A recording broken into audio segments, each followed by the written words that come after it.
أنت ممسك شطره ويعلم هذا الكل إلا جواحد فنون علوم والغوامض جملة عبادك لا منها لملكك فاقد وما المجد إلا مجد علم مقارن على عمل ذا فيك وصف وتالي.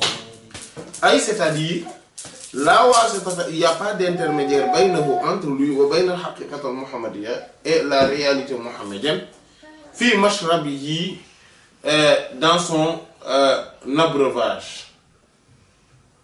Voilà. Al-khass bihi qui est particulier à lui. Voilà. Parce qu'il y a un réservoir dans lequel il boit. C'est-à-dire qu'il y a un océan de réservoir dans lequel il boit. Il reçoit tout ce qui émane de la réalité mohammedienne.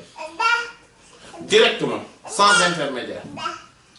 Mais il y a aussi, mais les prophètes, aussi, ce qu'ils ont reçu directement, lui aussi, il les reçoit par son autre intermédiaire. Donc, et là, il reçoit par l'intermédiaire des prophètes, certaines choses, mais l'écrasante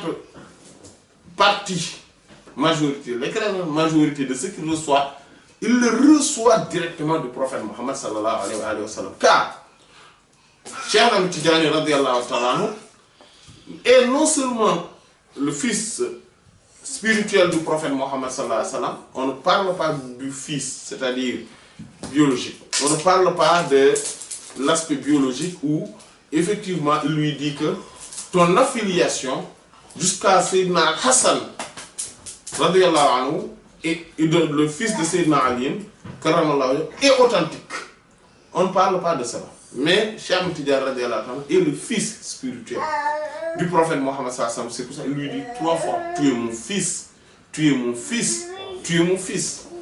C'est lui le fils du prophète Mohammed sallallahu alayhi wa sallam.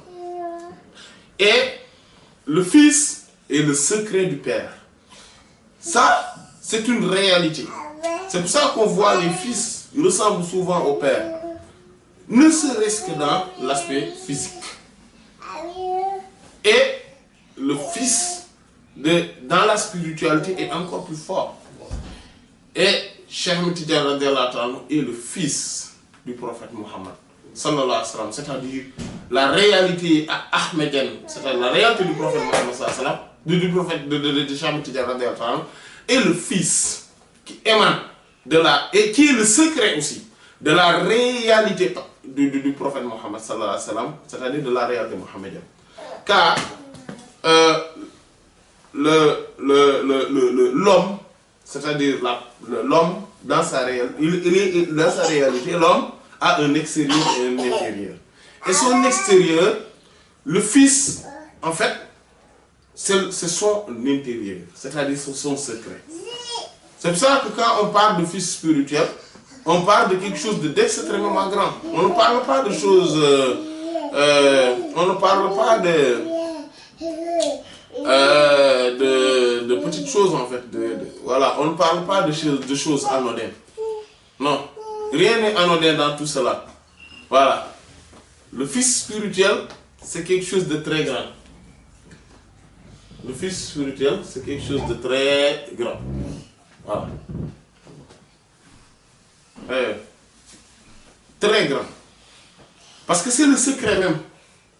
C'est le volet intérieur du Père. Voilà. C'est pour cela que quand quelqu'un est le fils spirituel de quelqu'un, il apparaît sous ce saint-là, ou sous ce prophète-là, pas dans son volet extérieur, mais son volet intérieur qui était caché. Par exemple, quand il y a un saint qui est vivant et que les gens ne le connaissent pas, car ils ne connaissent pas son volet intérieur, ils ne connaissent que son volet extérieur, le jour où son fils spirituel apparaîtra dans ce monde-là, il va apparaître avec son volet intérieur. Il va être purement spirituel avec ce volet-là. C'est ça le fils spirituel. C'est le secret du Père.